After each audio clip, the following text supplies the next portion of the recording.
Now we're ready for station 4, volume of a box. And in this station, you're going to observe and record the volume of a box. To do that, we're going to use cubes to build a box. So there's lots of different cubes at your school. You may have these smaller unit cubes. You may have larger cubes. As you are doing this investigation, in order to find the volume, your cube will have to fit in a graduated cylinder. So you can see with this little one, that's not a problem. And it may even fit, oh yeah, would it even fit these bigger cubes? But if you've got a very skinny graduated cylinder, you may have to stick with the smaller unit cubes. So what I'm gonna do now is I'm going to take my unit cubes and I am going to build a box. Be right back. All right, as you can see, I've built my box. Pretty simple. And we're going to see how many cubes I used to build my box, and I can record it on my recording sheet. So I can take them apart, and I've got 2, 4, 6, and 8. So I used 8 cubes to make my box. I'm gonna write that down on my recording sheet. And now we're gonna find the volume of my box. Now we're ready to find the volume of the box that I made. So the first thing that we're going to do, if I follow the directions on my station card, it says to fill the graduated cylinder to 50 milliliters with water.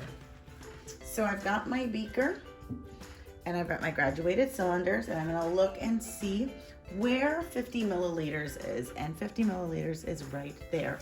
Also notice that I have a paper towel, and I'm actually gonna put this under here just in case I make a mess. I wanna make it easy to clean up.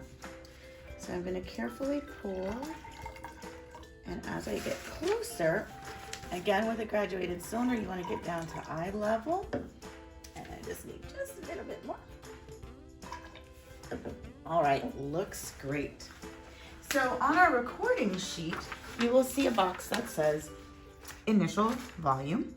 And our initial volume is what the graduated cylinder reads, which is 50 milliliters.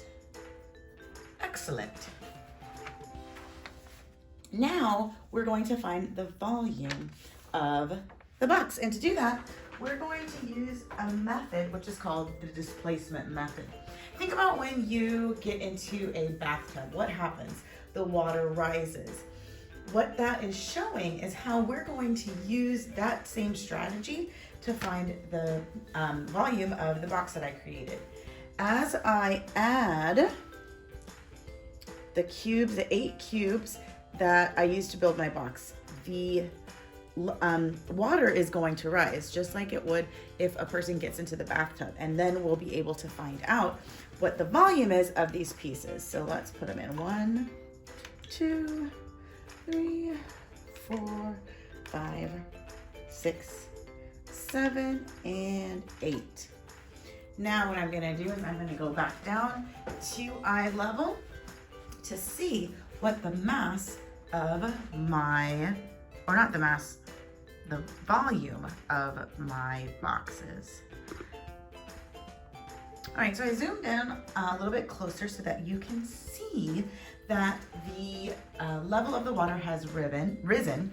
You can see that's a little bit higher than 50. I'm gonna get down to eye level so that I can see precisely what the measurement of the volume is. And it looks like that's 50, 51, 52, 53.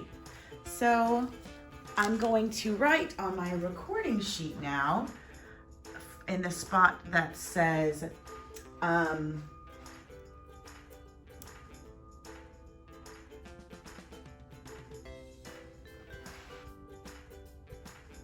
alrighty, I am back, and as you can see, I've built another shape, and we can count the cubes. 1, 2, 3, 4, 5, 6, 7, 8. I still have 8 cubes. What do you think is going to happen when we find the volume of this shape? Do you think it's going to be the same as the volume of the box, or do you think it's going to be different? I zoomed in again so that you can see. I know it's a little difficult to see, so I will help you and you can count with me. So here's the line for 50. I'm going to count each of these lines is worth 1. So here's 50, 51, 52, 53 milliliters. Isn't that interesting? So on my recording sheet for the final volume, I'm going to write once again 53 milliliters. Then we're going to subtract the initial volume from our final volume, just like we did on our first shape. And again, 53 minus 50 leaves us 3 milliliters. Now look what I notice. When I use 8 cubes both times, the volume was 3 milliliters, excuse me. Remember, volume is the amount of space an object takes up. How does this activity help you understand volume better? Record your thinking.